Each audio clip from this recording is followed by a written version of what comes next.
One thing I learned about every team from the June Joust tournament. Let's do this. We're going in order from bottom to top in terms of where teams finished in the standings. Last time we started with the Eastern region, so this time we will kick it off with the West. Alright, here we go.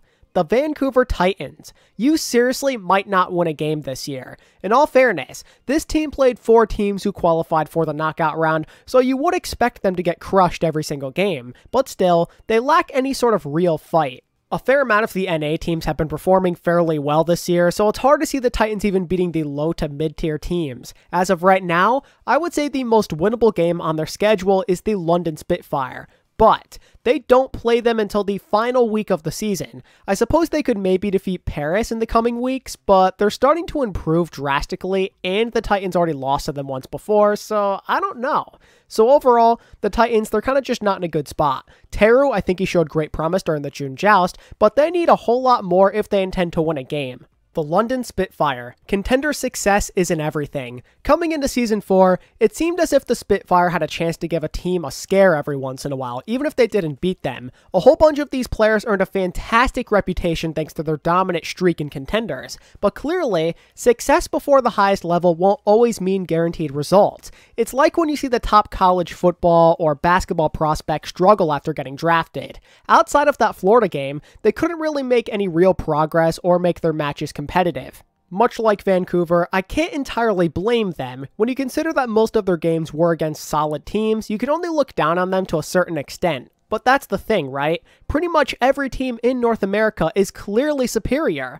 They better hope that they can defeat the Eternal during the Summer Showdown, or we might be looking at a do-or-die game between them and the Titans to see who avoids going winless. At this point, you can only hope the arrival of Sparker is going to make a difference if you're a London fan. The Toronto Defiant. Looks can be deceiving. I said it during the May Melee, and I'm going to say it here too. Their good start could have been misleading for some people. I consider them to be one of the decent but not great teams after the May Melee, and they put that on full display during the June Joust. Now, it's understandable if you want to give them a pass thanks to COVID-19 kind of making their lives tougher, but it's hard to come up with an excuse for Week 6 before that stuff came to the surface. A mediocre win over Paris and Boston demolishing you doesn't exactly inspire confidence. It's hard to feel good about a team when that's what they show you, you know? Aside from the reverse sweep against Atlanta all those weeks ago, their other wins just haven't been that impressive. And as they've shown us time and time again, they currently don't have what it takes to defeat the above-average teams in this region.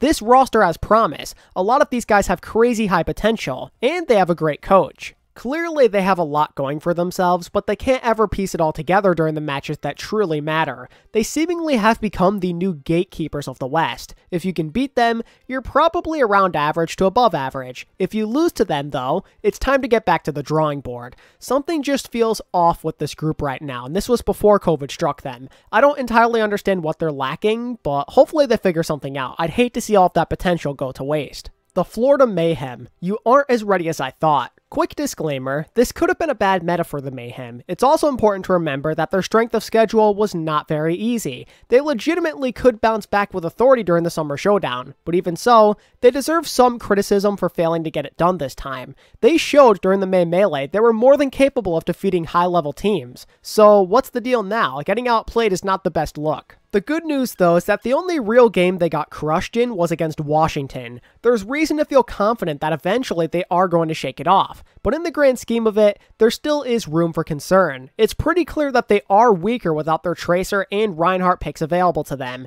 If the meta were to shift to these heroes not being relevant, even with hero pools not being in effect, then that could hurt their chances of making a deep playoff run in the future.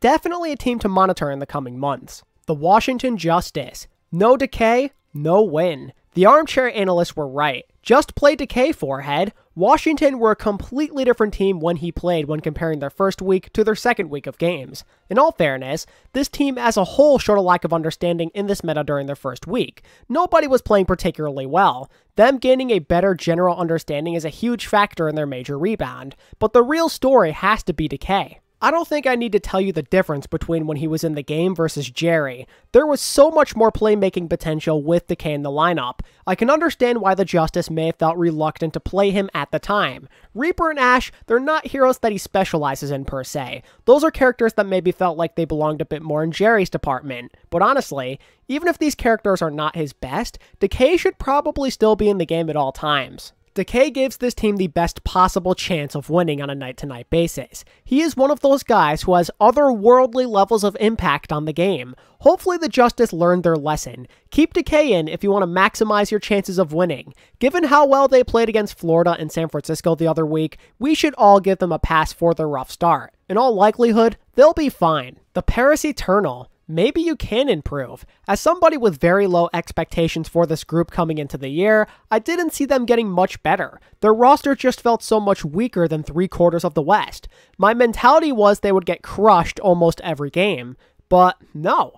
As of right now, they are proving me wrong. Now granted, they are still nowhere close to being a threat or a playoff contender, but still, improvements are improvements. They took advantage of the clean slate that came with hero bans. Paris hit the mental reset button, but more importantly, they started playing up to their own strengths. They weren't really worrying about what other people were doing. They were constantly shaking things up with Dan by having him go onto all sorts of different tank heroes. The fact that he could just sit back on Orisa instead of feeding on Rein every other fight helped a ton. As he started to play better, so did everybody around him. Khan gained new opportunities to focus on playmaking instead of healing like 24/7 basically. Not to mention that the DPS gained a lot more room to maneuver. But it wasn't just Dan who showed improvement. The main support situation saw a noticeable boost after Neptuna retired, and I give credit to Festola for coming in and playing as well as he did on short notice in the off-tank role. Maybe there is something to look forward to after all if you're a Paris fan. The Boston Uprising. The potential is present, but you aren't quite there yet. I like where this team is heading, I really do,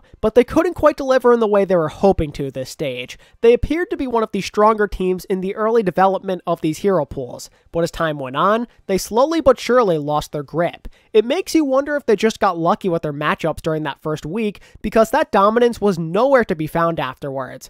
Losing a winnable game to Paris is a heartbreaker, and I'm sure they would have liked to have done better against the Gladiators and Reign. The cool thing was they did show at least some fight in 2 of those 3 losses, and honestly, if it weren't for some very sloppy play down the stretch, they might have beaten the Eternal. It's okay though, you kinda just have to keep moving forward from something like this. The building blocks have been established. Your team is starting to look more comfortable out there. The addition of Gabe Bolsey into the lineup has done wonders, and I think that Faith, he showed a lot of good signs of progression. Now you just gotta push it to the next level if you intend to make people take you seriously. The Houston Outlaws. People can't call you Rush 1 tricks anymore. The Outlaws definitely put some of their doubters to rest during the June Joust. All of the people saying they wouldn't be capable in a non-Rush or Tracer meta have to be quiet right now.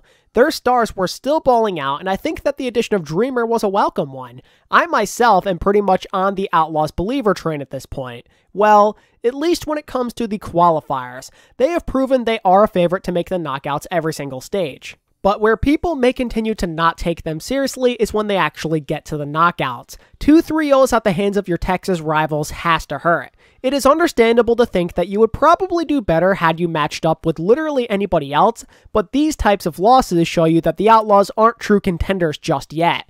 If you plan to go far in any sort of tournament setting, or the playoffs for that matter, there is a good chance at least right now that you will have to play through Dallas, and if you can't get through them or at least put up a good fight, then there's still improvements to be made. The San Francisco Shock. You don't like Hawaii. I truly have no other way to explain what I have learned about the Shock these last couple of months. It feels so weird to watch a team who was known for their clutch feats get eliminated so early on multiple times. San Fran never did worse than the semi-finals in any of the tournaments last year, so to see them go out in the knockouts not once, but twice in a row is extremely unusual. What makes it even worse is how badly they have lost both times. In both instances, there were clear-cut struggles going on. I was more than willing to give them a pass for the May Melee because they ran into Dallas, who literally went on to win the entire tournament, but getting beaten in that same way against the Atlanta Reign is hard to forgive. Atlanta were great this stage, but the Shock should not be getting swept by them.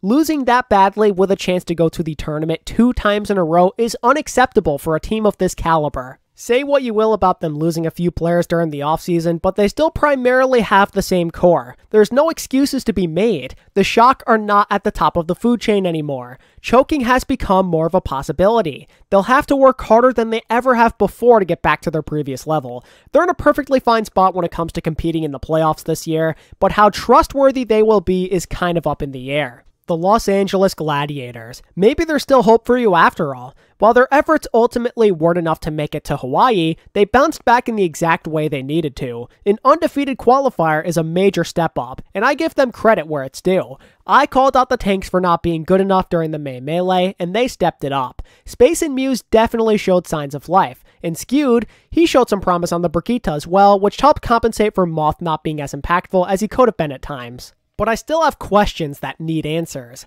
Are you anything more than a gatekeeper? Can you be something more than an A-tier team who aren't serious contenders? So far, I have gotten very little evidence of this. Now looking at it, their victory against Atlanta was quite impressive, and it was cool to see them fluster the fuel for a map during the knockouts, but they need to push themselves more, go beyond their limits. Otherwise, they're going to be seen as nothing more than one of those great teams who could never show up when it truly mattered. The Atlanta Reign. Maybe I wrote this team off too soon. Wow. That is truly all I have to say. It's been a couple of years since I have said this, but the Reign were truly impressive these last 4 weeks. Their poor start during the May Melee has been completely erased. A 3-1 stage gives them a clean slate essentially, and thanks to their top 3 finish in the tournament leading to a bonus win, they have pulled ahead of the Mayhem in the standings. That is absolutely huge for them in terms of playoff aspirations later down the line. It's well-deserved, too. The Atlanta team I saw during the June Joust was a completely different animal that has me regretting my preseason evaluation of them.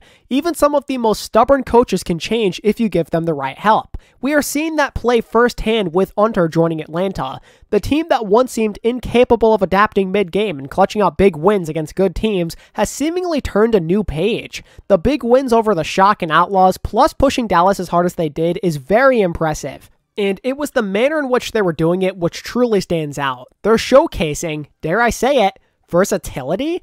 It's hard to believe it after everything that I saw the last year or so, but it's true. They don't feel like a group of one tricks. They made it work on the Orisa and found a way to look competitive on the Winston Rush. They figured something out. The whole team was popping off. Everybody was great. But of course, the big story revolves around Pelican.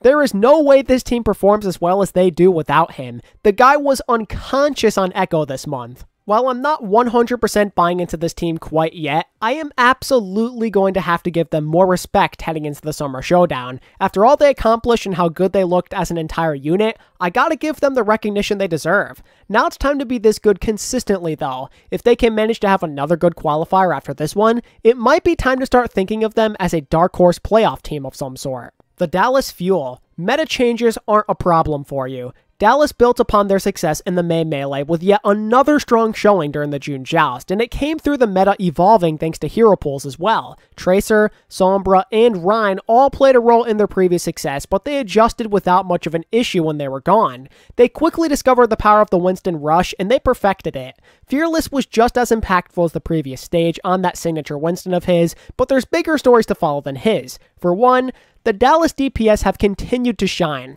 No Tracer? No Sombra? No problem. They figured it out. Doha immediately became a strong performer on the Reaper, and Sparkle once again showed his limitless potential by having a very smooth transition on the Echo. The potential of these two Element Mystic alumni is absurd. I mean, it's through the roof. They keep finding new ways to impress me, but it's not just them that we have to talk about. Let's not forget about Fielder, who we seriously might have to start calling the best flex support in the league. He picked up right from where he left off in the May Melee, with dominant performance after dominant performance.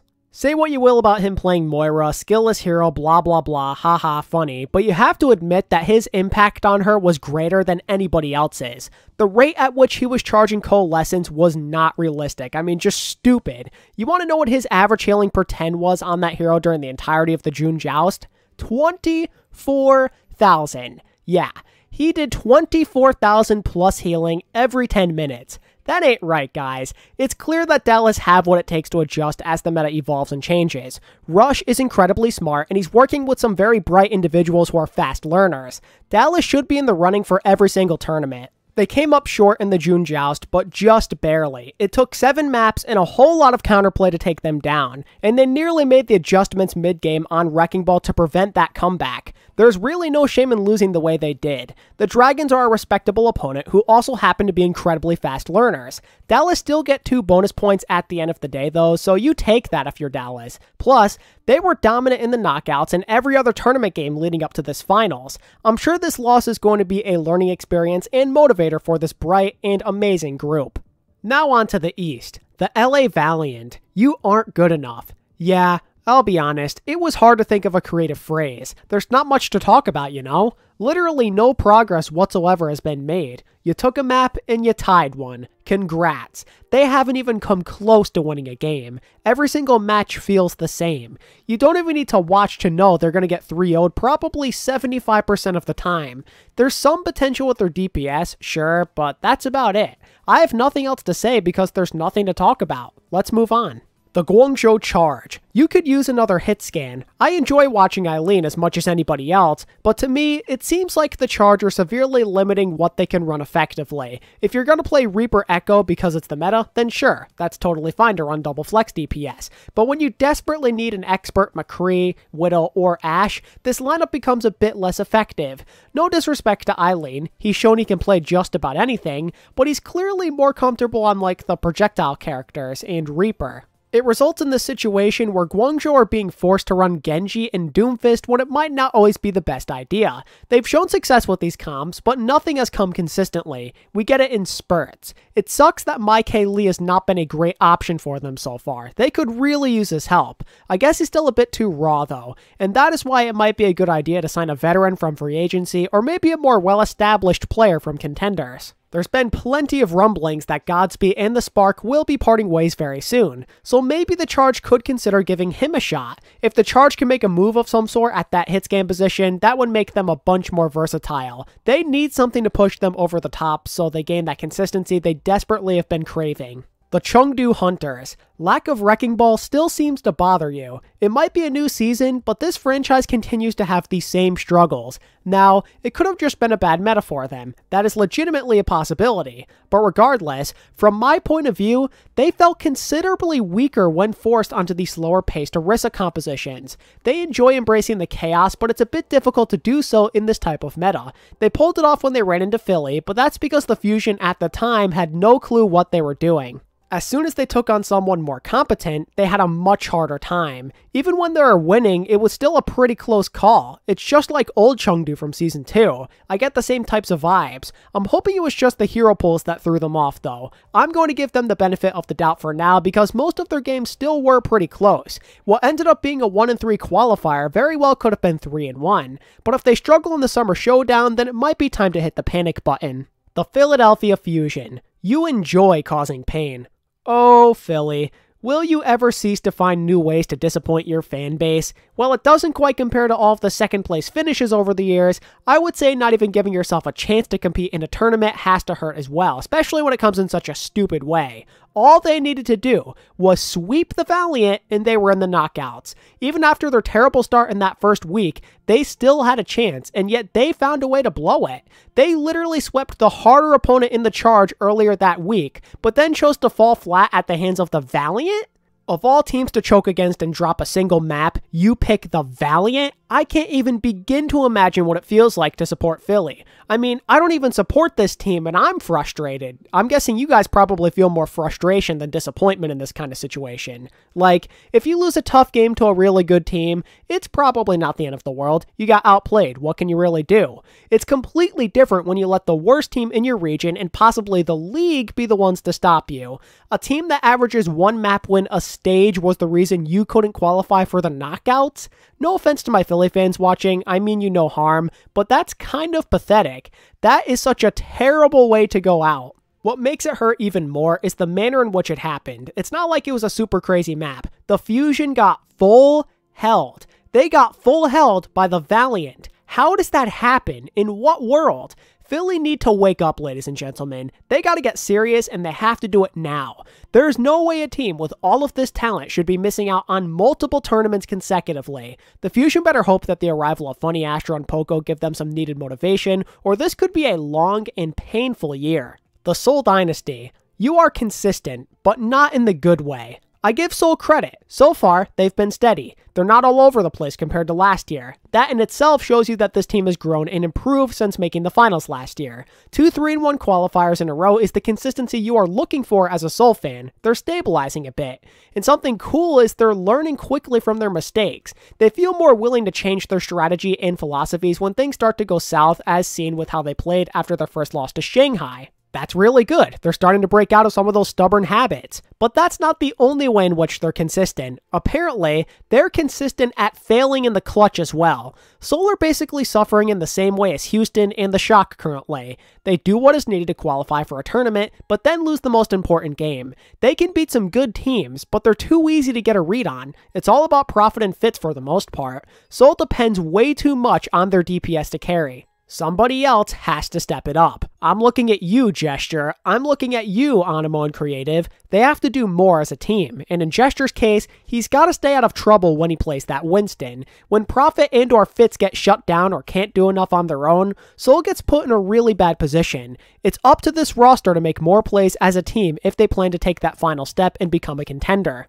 The Hangzhou Spark. Coaching makes a big difference. The improvements have continued to shine through for this franchise after a rough start to their year during the May Melee. As I said during my one thing I learned about every team in the May Melee video, this team might be on the up and coming, and now, here they are, boasting an undefeated qualifier. Changing coaches has made a world of differences, and Shy, he has continued to take the path of stardom. No, scratch that. The path of superstardom at the rate he's going. Him and Architect have become quite the formidable duo. From a more team-oriented aspect, everybody's been in sync with one another. They really figured something out with that comp they played every single game essentially. It played up to so many of their strengths. They got off the ground running with it, even beating the likes of Shanghai in a pretty convincing manner. The Spark have very quickly turned around what could have been a disastrous season. This one stage has propelled them up to 4th place in the East with a map differential they can sit comfortably with. However, everything is not perfect. Not yet, at least. They found their groove and the confidence is starting to build, but the NYXL kind of exposed them during the knockouts.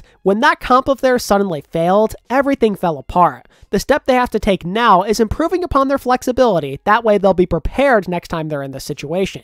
Because this quite literally costed them a tournament appearance, so this is a major step they have to take if they intend to push themselves over the barrier standing before them. The New York Excelsior. You're capable of slow and steady growth. This NYXL team made some decent progress, going from a poor 1-3 qualifier where you get swept in all of your losses to a June Joust tournament appearance is some nice progress. There's still plenty of work to do, but improvements are improvements. Dominant wins over the Fusion and Spark are something to feel proud of. They're starting to find what they're comfortable with, which is a good sign. Allowing for Yakpung to show off his versatility worked nicely at times, and they seem to have found that DPS lineup that works the best for them. They showed that with prep time they can find the answers and counters needed to beating tough opponents, but still, they have a long way to go. Their tournament appearance was short-lived, and if we're being honest, they got pretty lucky to even make it there to begin with. I give them full credit for winning a few games they were not favored in, but multiple teams still did help them out. If you want to make excuses for not being prepared for the NA comps and whatnot during the tournament, that's fine, but look beyond what happened in this tournament. Their inconsistencies showed big time during the qualifiers. You beat Philly, then lose to a considerably weaker Guangzhou team in the same week. You can beat the Spark, but the Dynasty have your number. They lack stability. As a young roster trying to figure things out, these are the types of growing pains you have to get through if you intend to become a threat. The Shanghai Dragons. No Fearless, no problem. A lot of people doubted how far the Dragons could go after trading away Fearless and replacing him with Fate, and if you weren't a doubter, you likely saw this decision as a downgrade at the very least. I felt the same way. It was difficult to envision Fate having the same level of impact and clutch performances. Fate has always been a fairly consistent player, but his peaks don't quite compare to that of Fearless in recent years. But after the insane run this team showcased in the June Joust, it might be time to reconsider. The Dragons came into this tournament with a plan. Coach Moon and his guys firmly believed that Wrecking Ball was the answer to stopping the Winston Rush comp, and as it turns out, They were right. There were some bumps in the road at first, but they still did persevere. They took down the seemingly unbeatable Fuel and captured their first tournament victory of the year, all in a revenge game for that matter. And it all revolved around fate at the end of the day. If this team was going to succeed, he had to get immense value out of the Wrecking Ball, and that's what he did. Once we hit the Atlanta game and onward, his teammates started to capitalize very well on the opportunities he was setting up with the pile drives. He was a nuisance all weekend, whether he'd be harassing enemy supports or on the payload to get the enemies to, pay attention to him in the back rather than on the front lines. It was a world-class performance from a veteran who's been doing it for a long time. Everybody did what they had to, and I give them all a lot of credit. I think guys like Lip and Void played out of their minds, but I truly do believe it is Fate who was the difference maker needed to make this happen to begin with. Big congrats to him on his first tournament victory at this level since Stage 4 of 2018. Very well deserved. Just like how this victory in general is well deserved for the Dragons. I seriously cannot give them enough credit for making this happen. It's one thing to show perseverance and make it back to another tournament, but it's another thing completely to make it to the Final Four against these comps you have never played against before and still find success. They had little to no practice or real way to prepare for these NA philosophies, but they found a way to do so regardless. It is extremely impressive what they pulled off. They believed that the key to countering Dallas was a Wrecking Ball comp. Even after getting 3-0'd by them in round 1, they stuck to what they believed in. They didn't panic. They simply continued to make adjustments while staying confident in their own abilities. To go from getting 3-0'd in the first round by Dallas to winning the tournament just a few days later is incredible. Even when going down 3-1 in the finals, they never panicked. They stuck to their guns and eventually had their way. They accomplished what absolutely nobody else could pull off. They got the Fuel out of their comfort zone. They managed to make them switch off of Winston. I mean, they got tilted. They were trying Roadhog or Wrecking Ball of their own. They were doing everything they could. In classic Shanghai fashion, they made some tournament magic happen right before our very eyes. All they need is a few days, and suddenly they can beat comps they're completely unfamiliar with. Congrats to the Shanghai Dragons on a statement victory. I hope those boys enjoy this moment because they deserve it. And that's going to do it. That's all 20 teams. That is one thing I learned about every team from the June Joust. The Overwatch League has continued to deliver with some amazing results so far. So many incredible storylines and new rivalries are forming. If this keeps up, Season 4 very well might be the best in League history when it's all said and done. How do you feel when I say that? Do you agree or nah? And what did you learn about all of these teams? Leave a comment down below and let's get this discussion going. And as always, thank you all so much for watching. I really do appreciate your support. And until next time, this is ATP, signing out. Peace.